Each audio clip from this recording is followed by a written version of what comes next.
you start leaving chances, people are saying, well, wait a minute, what's happening here? But against other players, it's no problem. Snooker, a game of precision, patience and skill, has always had a certain allure, drawing in fans from all walks of life. But beneath the surface of this seemingly dignified sport lies a dark underbelly, riddled with scandals that have shocked fans and tarnished the reputations of some of its most celebrated players. Today we're diving deep into one of the most infamous incidents in snooker history, the biggest snooker scam that nearly brought the sport to its knees. The rise and fall of Stephen Lee. Stephen Lee, once a rising star in the world of snooker, had a career that many aspiring players could only dream of. Turning professional in 1992, he quickly made a name for himself with his smooth cue action and sharp tactical mind. By the early 2000s, Lee had several ranking titles under his belt, including the Grand Prix in 1998 and the Welsh Open in 2006. His achievements on the table were undeniable, and at his peak, he was ranked as high as number 5 in the world. But despite his successes, Lee's career was marred by inconsistencies.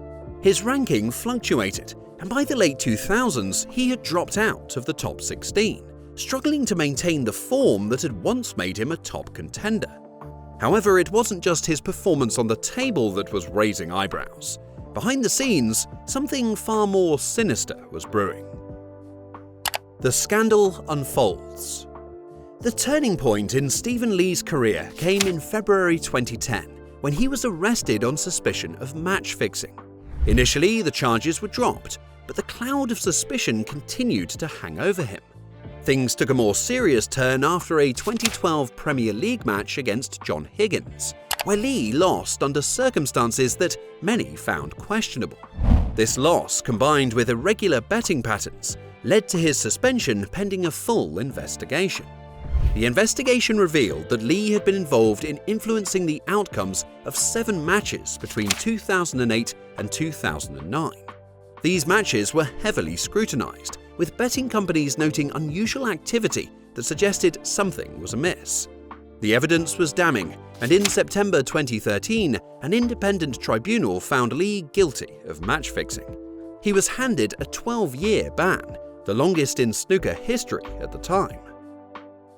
I'm doing an exclusive in the paper, waiting to confirm that this afternoon, and I've just dropped my books down to a lawyer QC this morning. I'm absolutely devastated with what's happened here. The aftermath for Stephen Lee. The ban was not just a professional blow for Stephen Lee, it also had severe personal consequences. Alongside the 12-year suspension, Lee was ordered to pay £40,000 in costs associated with the tribunal proceedings. The financial strain, coupled with the loss of professional earnings and sponsorships, left Lee in a precarious position. The once promising snooker star was now a pariah in the sport, his legacy forever tainted by scandal. I tweeted that last week. I got widely abused for it, but I think I'm onto something. You know, the frame's over. Let's rack them up and let's go. Okay. As the end of his ban in October 2024 approaches, there is speculation about whether Lee will attempt to return to snooker. But even if he does, the road ahead is fraught with challenges. The snooker landscape has changed dramatically, and Lee, now nearing 50, will face an uphill battle to regain any semblance of his former status. Moreover, the snooker community remains divided on whether he deserves a second chance. Before we move on, please be sure to subscribe to our channel. A glimpse at John Higgins' scandal. Stephen Lee wasn't the only snooker player to be embroiled in controversy. John Higgins, a 3-time world champion, found himself at the center of a match-fixing scandal in 2010. Unlike Lee, whose actions appeared to be part of a systematic pattern, Higgins' involvement was portrayed as a one-time lapse in judgment. Higgins was caught on tape during a sting operation by the News of the World, where he agreed to lose specific frames in future matches for £261,000. The footage caused an uproar, and Higgins was temporarily suspended while investigations were underway. Again, this conversation between us. No cameras, is there? Yeah, there's one there, look into it. You make one mistake, You know, it's You don't even have to make a mistake. no, it's No, you have to be sure. If you're going to say, then you're going to tell him, frame 3 when it is. However, the investigation concluded that while Higgins had discussed match fixing, there was no evidence that he had actually fixed any matches. As a result, he received a 6-month ban and a £75,000 fine, a punishment that many felt was lenient given the severity of the allegations. The debate on punishment discrepancies. The disparity in the punishments handed to Stephen Lee and John Higgins sparked significant debate within the snooker community. Lee's 12-year ban effectively ended his career, while Higgins was able to return to the professional circuit after serving his 6-month suspension. Some argued that Higgins's cooperation during the investigation, as well as his claim of being coerced, contributed to his lighter sentence. If I'm guilty of anything, it is of naivety and trusting those who I believe were working in the best interests of snooker and myself.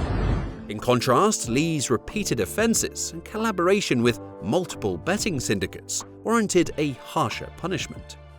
This discrepancy raised questions about the consistency of disciplinary actions in snooker. Shouldn't the punishment fit the crime, regardless of a player's status or perceived intentions? The contrasting outcomes for Lee and Higgins highlighted the complexities involved in maintaining integrity within the sport and ensuring that justice is applied fairly. The wider impact on snooker. The match-fixing scandals involving Stephen Lee and John Higgins had far-reaching implications for snooker. Public trust in the sport was shaken, leading to increased scrutiny and calls for stricter regulations. The involvement of betting syndicates in these scandals underscored the vulnerability of snooker, and indeed all professional sports, to corruption. It became clear that more robust measures were needed to prevent and detect unethical behaviour, both on and off the table. The World Professional Billiards and Snooker Association, WPBSA, played a crucial role in investigating these cases and meting out punishments. Their actions were aimed at preserving the sport's integrity and sending a strong message that match-fixing and other corrupt practices would not be tolerated. But the damage has been done, and it would take time for snooker to rebuild its reputation. The role of financial pressures. One of the common threads in both the Stephen Lee and John Higgins scandals was the role of financial pressures. Reports suggested that Lee was heavily in debt, possibly due to living beyond his means. The financial strain likely drove him to collaborate with betting syndicates, hoping to make a quick profit by throwing matches.